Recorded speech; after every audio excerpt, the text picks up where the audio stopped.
The courtroom went dead silent when Layla pulled out the flash drive. Mitchell's lawyer dropped his pen. It rolled off the table and clattered against the floor, but nobody moved to pick it up.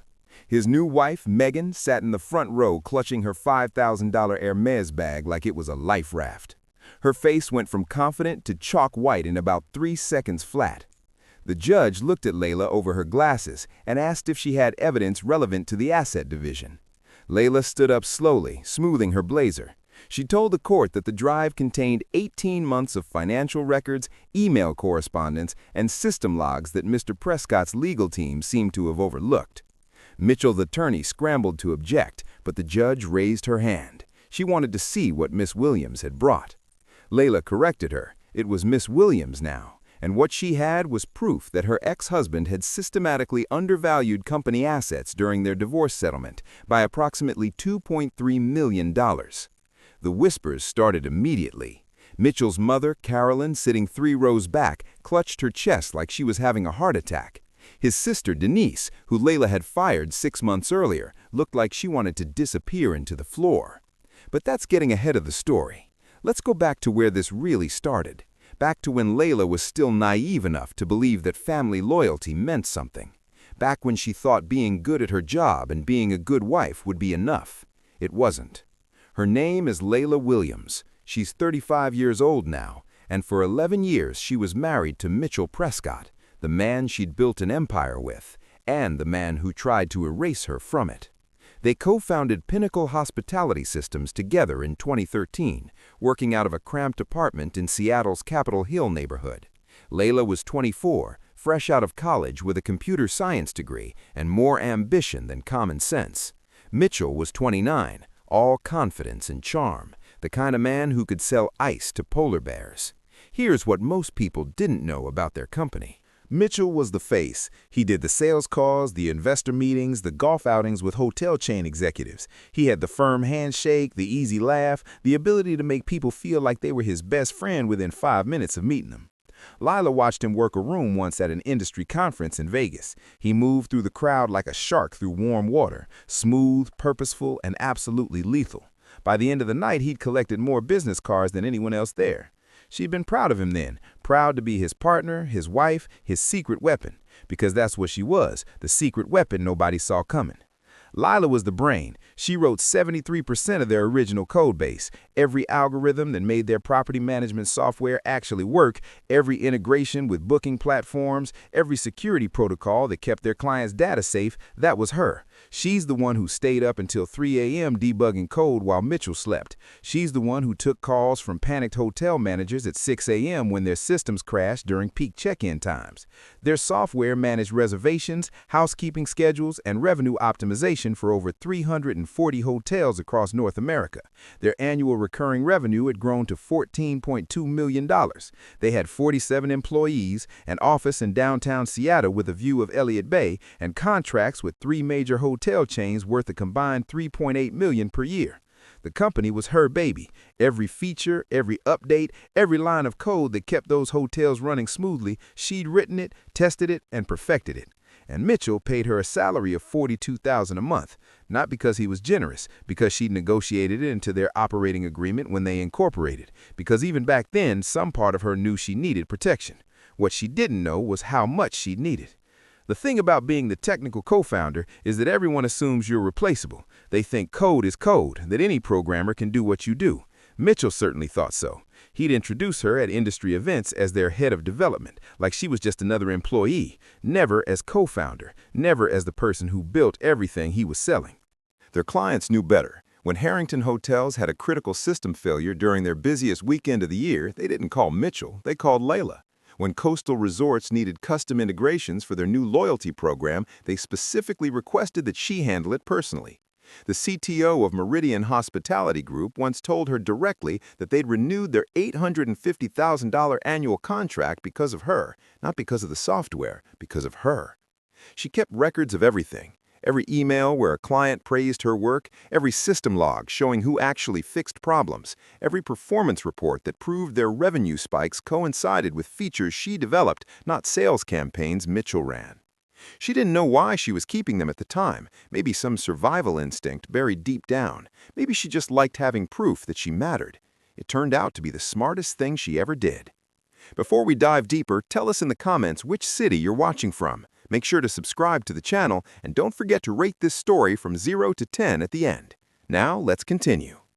The first time Layla suspected something was wrong was at their company's 10th anniversary party in 2023.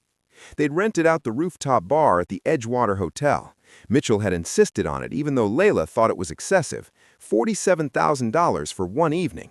She'd argued they should do something smaller, more intimate, but he'd waved her off. He told her it was about perception. Their clients needed to see they were successful. He asked her to trust him. She always trusted him. That was her first mistake. They had clients there, investors, employees, industry contacts. Everyone who mattered in Seattle's hospitality tech scene was crowded onto that rooftop drinking champagne and eating canapes that cost $15 each. That's when she noticed her. Megan Caldwell. She was listed on the guest list as a marketing consultant, someone Mitchell had hired 3 months earlier to refresh their brand identity. She was 28, blonde, with the kind of confidence that comes from never having been told no, the kind of woman who walks into a room expecting every head to turn. Layla watched her touch Mitchell 4 times during a 15-minute conversation. She counted. She watched him lean in close to whisper something that made Megan laugh, her hand finding his elbow like it belonged there. She watched the way his eyes followed her when she walked to the bar, the way he forgot mid-sentence what he was saying to their biggest client. Most wives would have confronted him right there, made a scene, demanded answers. Layla didn't. Instead, she went back to the office the next morning and started auditing their marketing expenses, because that's who she is. She doesn't react. She researches. She documents. She builds a case. What happened next would change everything. What she found made her stomach turn. Megan's consulting contract was for $8,500 a month, reasonable for the scope of work described, but there were additional payments. Hotel Deluxe in Portland, a boutique hotel with $400 per night suites. Each stay was for 2 nights, always on weekends, always the same room type. King bed. She didn't need a king bed to work on their brand identity. Layla didn't say anything, not yet. She just kept watching, kept documenting every receipt, every flight, every charge that didn't add up. She created a folder on her personal computer, password protected, and added to it every week. The affair became impossible to ignore by spring of 2024. Mitchell started working late 3 or 4 nights a week. He bought new clothes, shirts with European cuts that he never would have chosen himself. Started going to the gym again, something he hadn't done in years. Got a haircut that made him look like he was trying to be 25 again. All the cliches, all the obvious signs. She could have made a bingo card. He started sleeping on the far edge of the bed, his back to her. When she reached for him, he'd mumble something about being tired. About stress at work. Meanwhile, he was texting under the table during dinner, his phone screen angled away from her. One night, she checked his phone while he was in the shower. She's not proud of it. The woman she was then would have said she trusted her husband, that snooping was beneath her. But she needed to know. The not knowing was eating her alive. The messages were right there, not even hidden in a separate app. He was that arrogant, that certain she'd never check. Or maybe he just didn't care anymore. The texts were graphic, things that don't bear repeating, promises about their future together, about traveling the world once things were settled, plans for a beach house in Costa Rica, a life that didn't include her. And worst of all, complaints about her. Mitchell's sister Denise had worked at Pinnacle for 5 years. Her official title was Client Success Manager, which sounded impressive until you looked at what she actually did. Or rather, what she didn't do. Layla pulled her personnel file that same week. Her performance reviews were glowing, exceeded expectations, exceptional relationship management skills, a vital asset to the team. Except Layla was the one who wrote those reviews, and she'd been generous, too generous. Because that's what good wives did, right? They supported their husband's family. They made sacrifices. They kept the peace. The truth was uglier. Denise had been hired because Mitchell insisted. He'd said she was family, that she needed a break, that things had been hard for her since her divorce. Layla had agreed because she wanted to be supportive, because she believed family meant something. For 5 years, she'd been covering for Denise. When Denise missed client calls, Layla followed up with apologies about technical difficulties. When her reports were late, Layla finished them at midnight and backdated the timestamps. When she made errors in the system, booking conflicts that could have cost them thousands, Layla fixed them before anyone noticed. The Harrington Hotels incident was typical. Denise had promised them a custom reporting feature by the end of Q2. She hadn't even started the paperwork.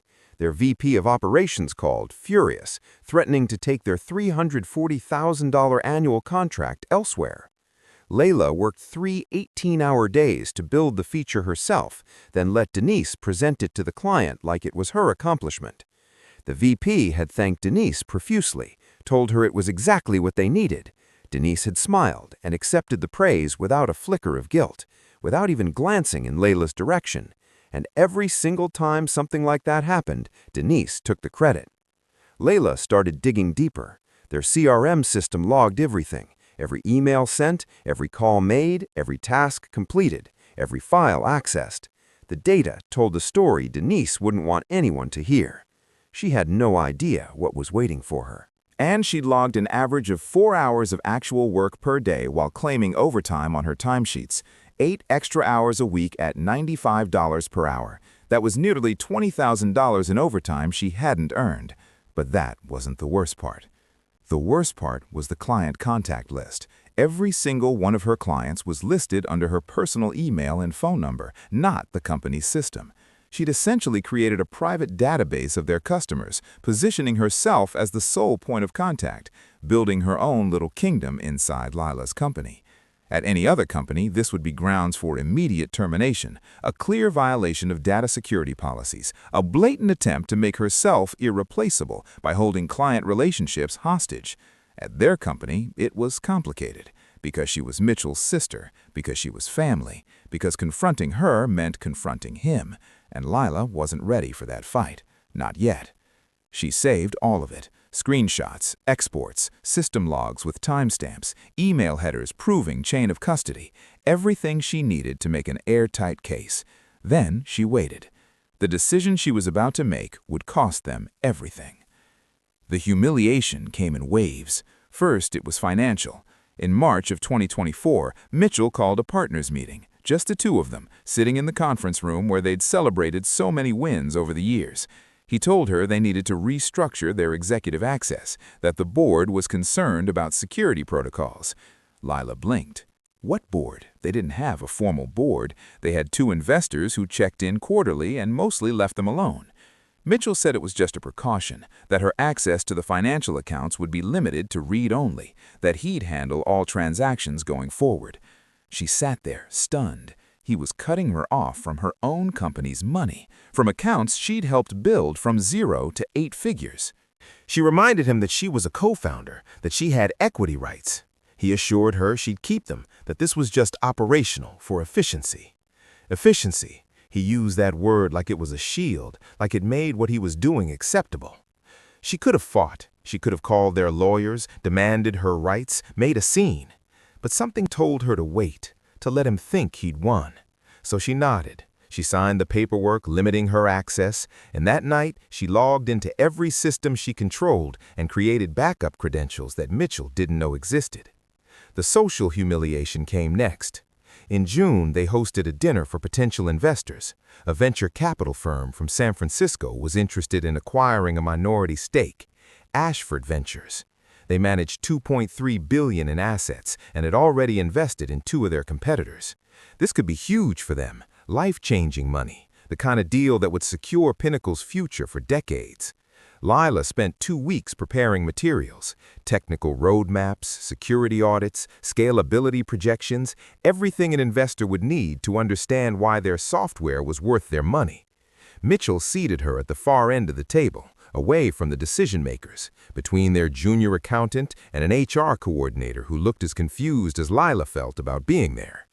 He'd put Megan next to him, introducing her as their strategic marketing director, a title Layla didn't remember approving. She was wearing a $2,400 dress, something red and clingy that she'd charged to the company card. Layla had seen the receipt. She watched Mitchell pour Megan wine, the way his hand lingered on hers when he passed the glass, the way she leaned into him when he made a joke, her laugh a little too loud, a little too performative. The investors noticed. How could they not? Layla watched them nod along to whatever vision Mitchell was selling them, a vision that depended entirely on technology she had built. He talked about innovation, about disruption, about revolutionizing the hospitality industry.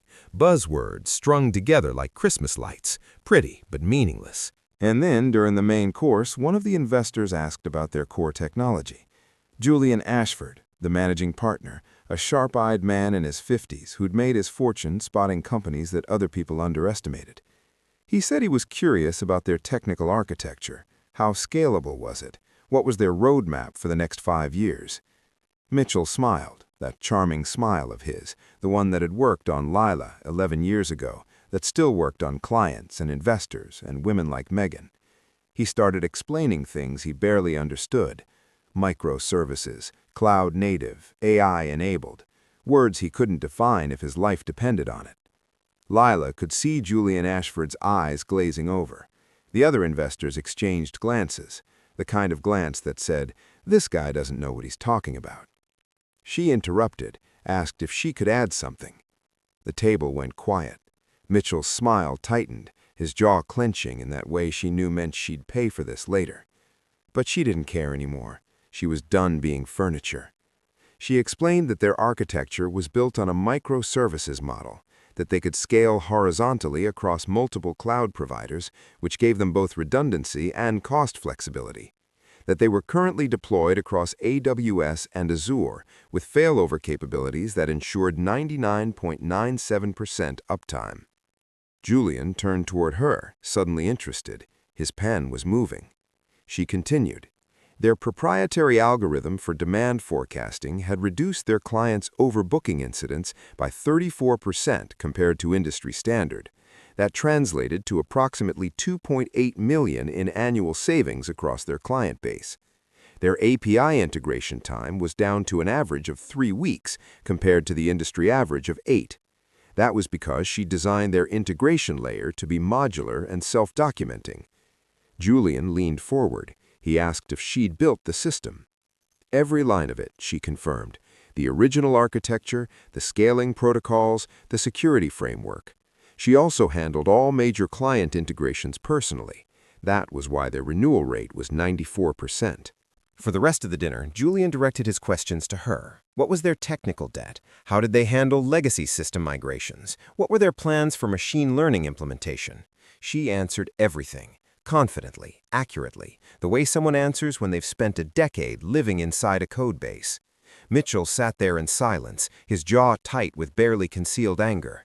Megan kept trying to redirect the conversation back to marketing, but no one was listening to her.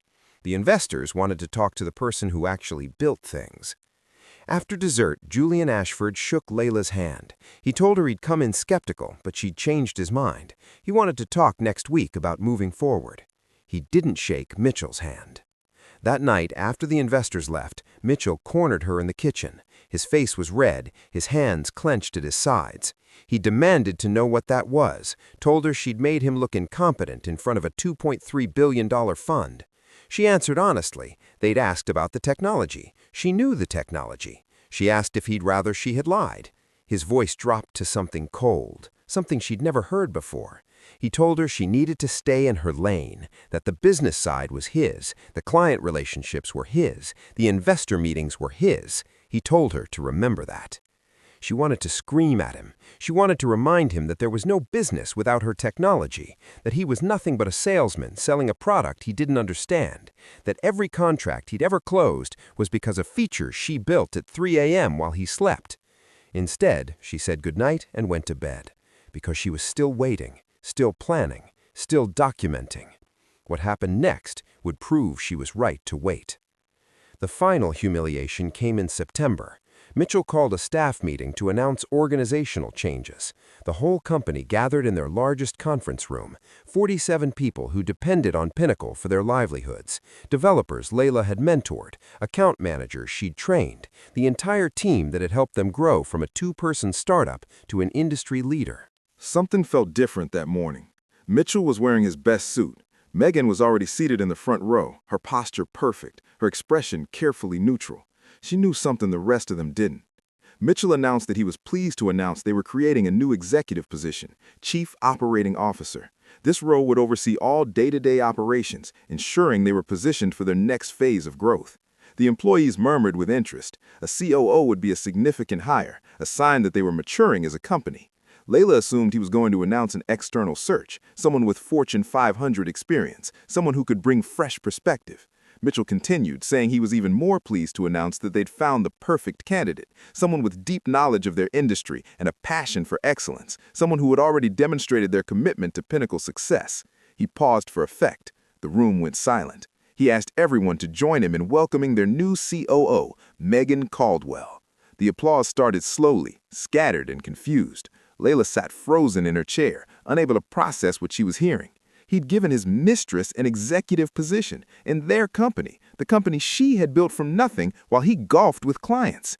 Megan walked to the front of the room, beaming. She gave a little speech about how excited she was to join the leadership team, about her vision for operational excellence, about synergy and efficiency, and all the corporate buzzwords that meant nothing. Layla didn't hear most of it. She was too busy noticing the reactions around her. Some employees looked genuinely happy, the ones who didn't know what was really going on. Others looked confused, wondering how a marketing consultant had leapfrogged into the C-suite.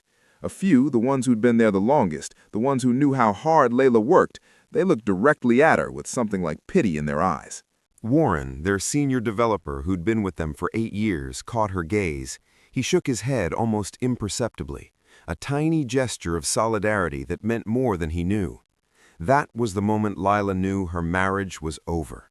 Not because of the affair, not because of the financial manipulation, because he'd publicly replaced her in her own company with the woman he was sleeping with, because he'd announced to everyone she worked with that she was disposable, that someone with no technical knowledge, no operational experience, no understanding of their product could be elevated above her. COO. Megan was going to be her boss. The thought made her physically ill. After the meeting, she went to her office and closed the door. She didn't cry, she didn't throw things, she didn't call a lawyer or confront her husband or do any of the things a normal person might do. She just sat at her desk and opened her laptop. For the next 3 hours, she reviewed every document she'd been collecting, the affair evidence with dates and expenses and hotel receipts, the financial irregularities with amounts and account numbers and authorization signatures, Denise's performance failures with metrics and logs and client complaints, the client communications that proved she was the one keeping this company alive. By midnight, she had a plan, a detailed, systematic, legally defensible plan. Mitchell thought he'd won. He thought he'd sidelined her, replaced her, rendered her irrelevant. He was wrong, and that decision would cost him everything. The divorce filing came on a Wednesday in October. Mitchell walked into her office, his expression a bizarre mixture of guilt and relief. He said they needed to talk. She already knew what was coming. His lawyer had filed that morning. She'd gotten the notification on her phone during her commute. She told him she knew. She'd seen the filing. He blinked, surprised that she wasn't crying. He said he was sorry it had come to this. She asked if he really was. He didn't answer that. Instead, he launched into a speech he'd clearly rehearsed, something about growing apart, about wanting different things, about how they'd be better off as co-parents to the company rather than spouses. Layla let him talk. She watched him pace around her office, gesticulating like he was pitching to investors. He'd always loved the sound of his own voice. When he finally wound down, she asked the only question that mattered. What about Pinnacle? He had the answer ready. She'd keep her equity stake, obviously, but he thought it was best if she stepped back from day-to-day operations, focused on the technical side, let Megan handle the business strategy. There it was. He wanted her out of the way so his mistress could play CEO. Layla said okay. He stared at her. Just okay? She told him she'd review the proposed settlement with her lawyer. They'd negotiate terms that worked for both of them. Mitchell's shoulders relaxed. He'd expected a fight. He'd prepared for tears, for accusations, for the drama he probably thought she was entitled to.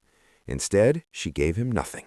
No satisfaction, no scene, just calm professionalism. Because she knew something he didn't. The settlement he was proposing would give her exactly what she needed: time, access, and the legal standing to protect everything she'd built. He left her office that day thinking he'd won. He had no idea. The next 6 months were a masterclass in patience. She signed the divorce papers in December. The terms weren't in her favor on the surface. Mitchell kept the house. He kept majority control of day-to-day business decisions. He kept his title as CEO. But she kept her equity stake. She kept her role as CTO. And she kept access to every system, every log, every piece of data that documented what was really happening inside their company. 4 days after the divorce was finalized, Mitchell married Megan. They did it at a courthouse in Bellevue, with Carolyn and Denise as witnesses. Megan posted about it on Instagram that same evening, her ring sparkling in the Seattle winter light. A friend texted Layla a screenshot. She didn't respond. Instead, she pulled up Mitchell's credit card statements, company cards, of course, the ones he'd used to fund his affair. In the first week of their marriage, Megan spent $4,800 on clothes. The second week, $3,200 on spa treatments and salon visits. By the end of their first month together, her spending had topped $14,000. Layla documented everything: dates, amounts, categories, evidence of personal expenses being charged to the business. Mitchell thought he'd won. He was wrong. She hired Randall Vickers on a recommendation from a lawyer friend. He was a forensic accountant, the kind who specialized in finding money that people didn't want found. 63 years old, gray hair, reading glasses perched on the end of his nose, and the demeanor of a patient grandfather. The kind of man you'd trust to help with your taxes. But behind that mild exterior was a mind like a steel trap. He'd testified in over 40 fraud cases. He'd helped unravel embezzlement schemes at companies 3 times their size. When he looked at spreadsheets, he saw stories other people missed. Layla told him she needed him to audit their company finances. She needed to know exactly where every dollar had gone for the past 3 years. He didn't ask why. He didn't offer sympathy or speculation. He just nodded, pulled out a yellow legal pad, and quoted his rate. $375 an hour. Worth every penny, he added. She paid gladly. While Randall worked the numbers, Layla started her own investigation. The system logs were easy. As CTO, she had administrator access to everything. She could see every email Denise had ever sent through our servers, every file she'd accessed, every login timestamp, every document she'd created or modified. What she found confirmed everything she suspected, and more. Randall called her on a Tuesday evening, 3 weeks into the audit. His voice was carefully neutral. He told her she needed to see something, asked if she could come to his office.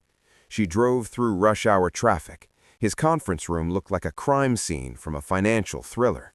Spreadsheets laid across the table in chronological order, transaction flows highlighted in yellow and red, sticky notes covering every surface. He pointed to a stack of bank records. Mitchell's mother, Carolyn Prescott. She'd been receiving $750 a month from their joint account for the past 7 years. Layla knew about that. It was the family support she'd agreed to years ago. Carolyn was on a fixed income. It was the right thing to do. But Randall pointed to another column, additional transfers, irregular amounts, 400 here, 600 there, 1,200 once, always to the same recipient account. The account belonged to Denise. Randall said it got worse. He pulled up another sheet showing internal company transactions, bonus payments to Denise Prescott from Pinnacle's operating account, approved by Mitchell Prescott, all classified as performance incentives. He'd highlighted the totals: $12,500 in 2022, $18,700 in 2023, $15,800 in 2024. Grand total, $47,000 over 3 years. Layla felt sick, not because of the money itself, because of what it meant. Mitchell had been funneling company funds to his sister for years, and Carolyn had been using Layla's allowance to cover Denise's personal debts. She'd been funding her own humiliation without even knowing it. Randall had more. He always had more. Megan's consulting contract had ballooned from $8,500 a month to $15,000, with no corresponding increase in deliverables, no new marketing campaigns, no brand refresh, no measurable results, just payments for work that existed only on paper. There were company credit card charges for personal expenses, a $4,800 shopping spree at Nordstrom, $2,300 at a furniture store, travel that had nothing to do with business, and a $28,000 home office renovation at Mitchell's new apartment. Layla stopped him there. New apartment? Randall looked uncomfortable. He pulled up a lease agreement. Mitchell had signed it 3 months before the divorce filing. A 2-bedroom in Queen Anne. The deposit was $8,200, and the first month's rent was $4,100, both paid from the company operating account. Mitchell had been planning his exit for months, setting up his new life using company money, and she hadn't known. No, that's not quite true. She hadn't let herself know. Some part of her had suspected, but she'd pushed it down, kept working, kept hoping things would somehow get better. They weren't going to get better, and now she had the receipts to prove it. The trap came together in pieces. First, she approached their most important clients directly, not to poach them, just to strengthen relationships. She scheduled video calls with the CTOs and operations directors she'd worked with for years. They talked about upcoming features, integration challenges, their long-term technology roadmaps. Every conversation she documented, every email where they expressed preference for working with her specifically, every contract clause that tied their service agreements to technical support she personally provided. Second, she quietly updated their employee handbook. As CTO, she had the authority to implement IT security policies. One of her new policies required all client communications to go through company systems. No personal email addresses, no personal phone numbers.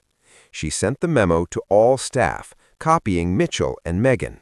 The language was purely procedural: compliance requirements, data security, industry best practices. Nobody could object without looking suspicious. Denise objected anyway. She stormed into Layla's office the day the policy took effect. She called it ridiculous, said her clients were used to reaching her directly, that Layla was going to damage those relationships.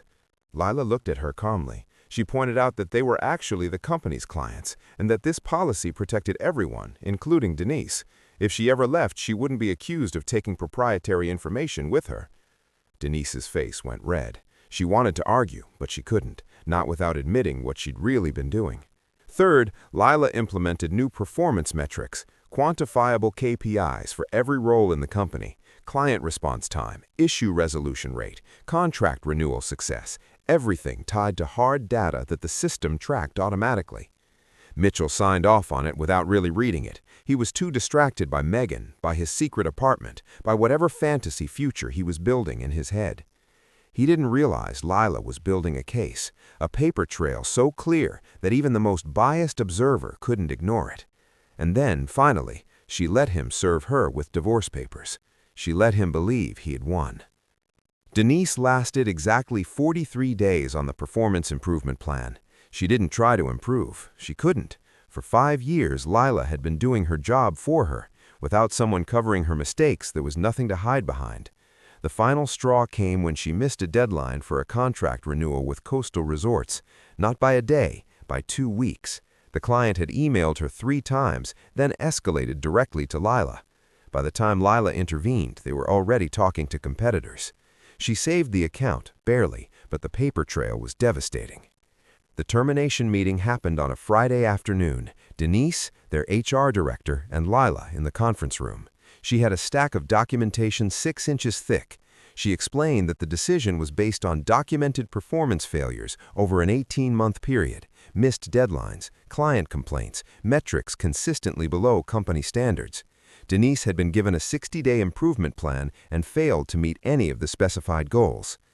Denise didn't cry. She laughed, a bitter, disbelieving sound. She told Layla she thought she'd won, asked if Layla really thought firing her would hurt her. Said she'd have another job within a week, that her clients would follow her anywhere. Layla corrected her. They were the company's clients, and as of that morning, all their contact information had been migrated to the central system, as required by the IT policy she'd implemented 4 months earlier. Denise's face went pale. She accused Layla of planning this. Layla told her she'd planned nothing. She'd implemented industry-standard security protocols. Denise's failure to comply with them was part of why they were there. Denise stood up so fast her chair tipped over. She said it wasn't over.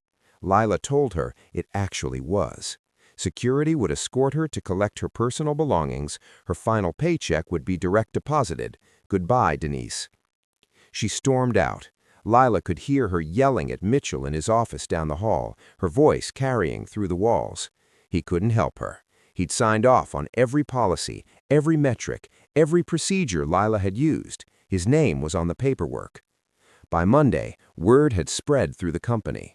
Warren, the senior developer, said it at the coffee machine. Thank God, she was making us all look bad.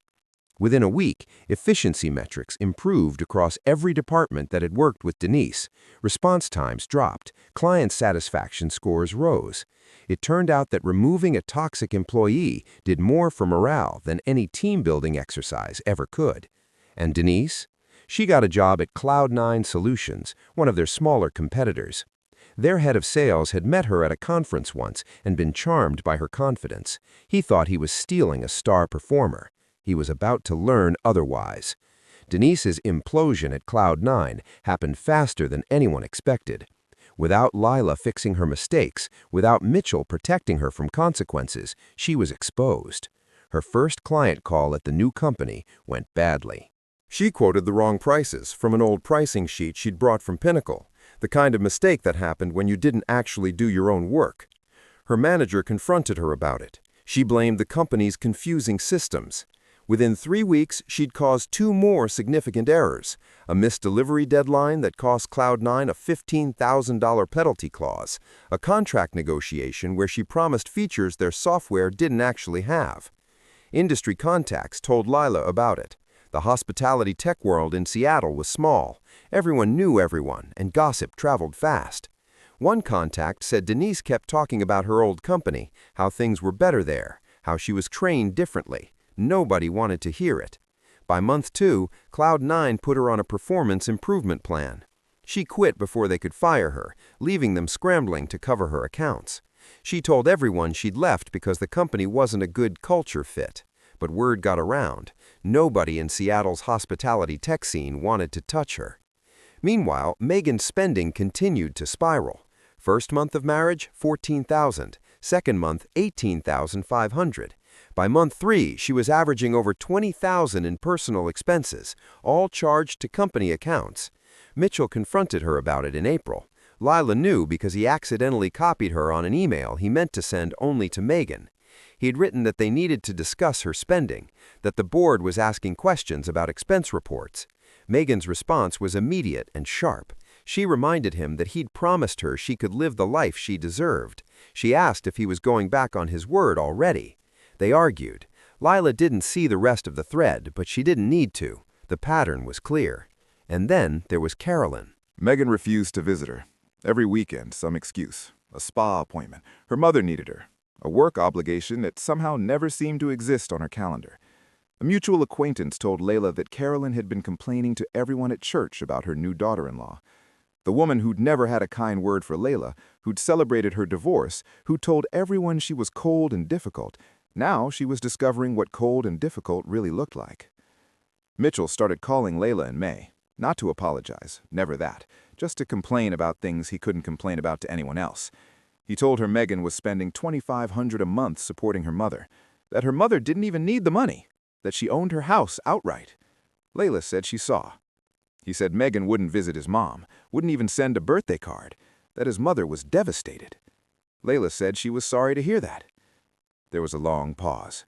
Then Mitchell said her name. His voice sounded strange. He said he thought he'd made a mistake. She didn't respond. She let the silence stretch until he mumbled goodbye and hung up. Because that wasn't an apology. That was self-pity. There's a difference. The divorce between Mitchell and Megan was filed in July. He served her papers first, to his credit, but she came back swinging. Her lawyer demanded $275,000 in alimony, citing the lifestyle she'd become accustomed to during their 9-month marriage. 9 months, less time than it takes to have a baby. Mitchell tried to negotiate. He offered $50,000. She countered with $250,000. Back and forth, lawyers getting richer by the hour. And then her lawyer got creative. He subpoenaed Pinnacle's financial records.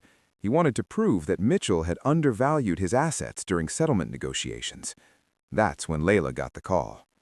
The attorney said they'd like her to testify about the company's technical infrastructure and its value to ongoing operations. She agreed immediately. The court date was set for September. For 3 months she prepared, not to destroy Mitchell, not exactly, just to tell the truth, and the truth was devastating enough. The courtroom was smaller than she'd expected. Wood paneling, fluorescent lights, the American flag hanging limply in the corner. Not the dramatic arena she'd imagined during all those nights of planning. But the faces were exactly right. Mitchell, looking 10 years older than he had a year ago. Megan, her confidence visibly cracking around the edges. Carolyn, clutching her purse like a shield. And Denise, unemployed and living back home, forced to watch her family's unraveling in real time. The proceedings started with the usual legal theater. Statements from both lawyers, financial documents entered into evidence, testimony from accountants about asset values. And then it was Layla's turn. She walked to the witness stand with the flash drive in her jacket pocket. The lawyer who'd subpoenaed her began with simple questions: her role at Pinnacle, her equity stake, her involvement in the company's founding. Then they got to the good part. He asked her, in her professional opinion, what was the fair market value of Pinnacle Hospitality Systems. She told him that depended on what you were valuing. He asked her to elaborate. She explained. If you were valuing the company's contracts, revenue, and physical assets, the number presented to the court was approximately accurate. But if you were valuing the intellectual property, specifically the proprietary software that generated all that revenue, the situation was more complicated. He asked how so. She pulled out the flash drive, asked if she could approach the monitor. The judge nodded. She plugged in the drive and pulled up her presentation. The first slide showed a graph, a breakdown of Pinnacle's code base by author. The blue section represented code she'd personally written or significantly modified. It comprised 73% of the total. The second slide showed revenue correlation, a chart demonstrating that their major revenue increases coincided with feature releases she'd developed. The correlation was 0.94.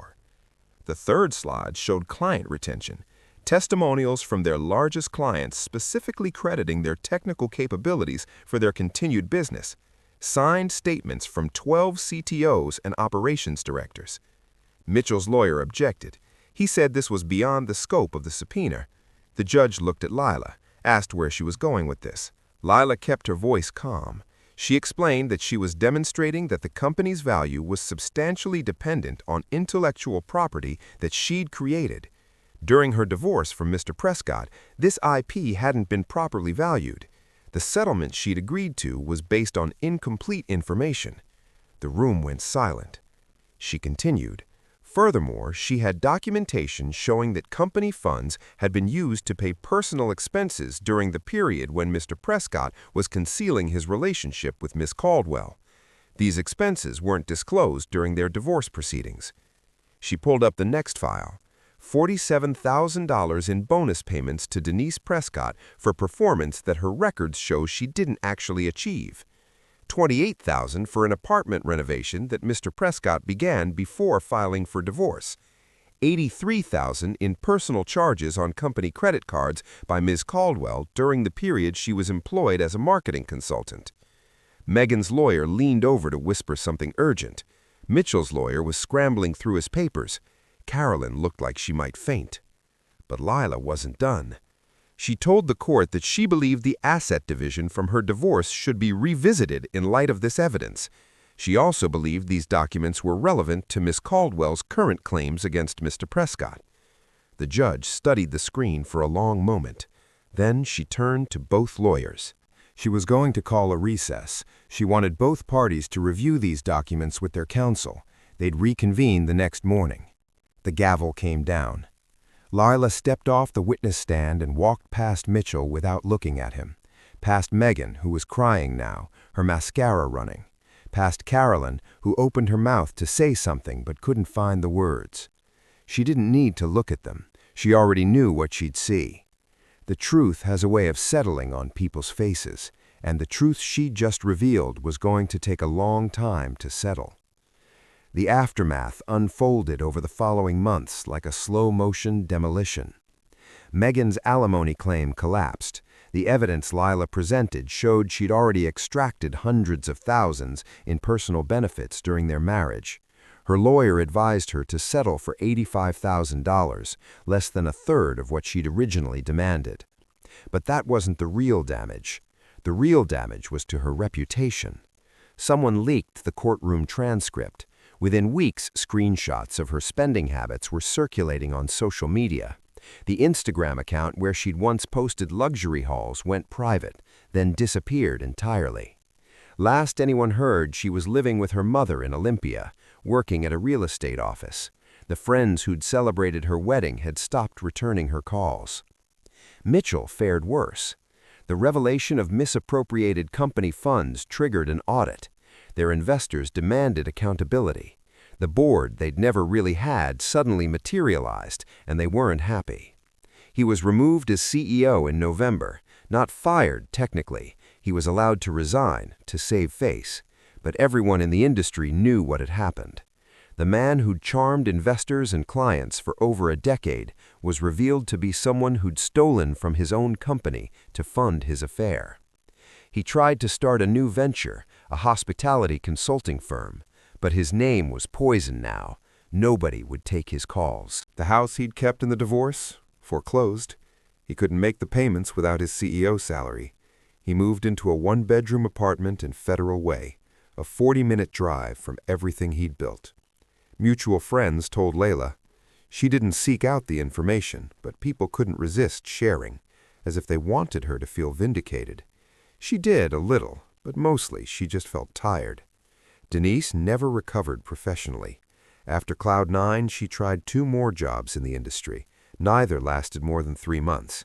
Her reputation preceded her now, a trail of documented failures and burned bridges. She moved back in with Carolyn. 2 women in a house full of resentment, each blaming the other for how their lives had turned out. Carolyn called Layla once, about 6 months after the trial. She let it go to voicemail. Carolyn said she knew things had ended badly between them, but she wanted Layla to know that she saw now. She saw how much Layla had done for their family, how much she'd done for Denise, that they should have appreciated her more. Her voice broke. She didn't finish the thought. Layla deleted the message without calling back. Some doors, once closed, should stay closed. Pinnacle Hospitality Systems is thriving. Without Mitchell's management, without Denise's dead weight, without the constant drain of personal expenses disguised as business costs, the company has never been healthier. Their annual recurring revenue hit $19.8 million last quarter. They've added 70 new hotel clients in the past year. Layla is CEO now, the title she should have had from the beginning. The board appointed her unanimously after Mitchell's departure. Some nights she stays late at the office, looking out at the Seattle skyline, the Space Needle in the distance, the ferries crossing Elliott Bay, the city she's called home for over a decade. She thinks about everything she lost, a marriage, a family, even if it was never really hers. Years of her life spent building something alongside someone who never truly valued her. And then she thinks about everything she gained. Self-respect. Independence, proof that she could stand on her own, that her worth wasn't dependent on anyone else's recognition. Last week, she hired a new client success manager, a young woman named Patricia, fresh out of business school, eager to prove herself. Layla sat down with her on her first day. She told her she wanted to be clear about something. In this company, they document everything. They communicate through official channels. They take credit for their own work, and they give credit where it's due. Patricia nodded nervously and said she understood. Good, and one more thing. Patricia asked what? Layla smiled at her. The smile felt natural now, earned. She told her they don't do family favors here. They do their jobs. Patricia nodded again, and Layla knew she'd be fine. She walked back to her office, poured herself a cup of coffee, and got back to work. The morning sun was streaming through the windows, and somewhere out there, the people who had tried to diminish her were dealing with the consequences of their choices. She wasn't watching. She didn't need to anymore. Because the best revenge isn't destruction, it's building something so solid, so undeniable, that nobody can ever take it away from you. Her name is Layla Williams. She's the CEO of a company she built from nothing. She's 35 years old, divorced from a man who thought she was furniture, and completely, unapologetically content. And she has the receipts to prove it. Don't forget to subscribe to the channel for more stories. See you next time.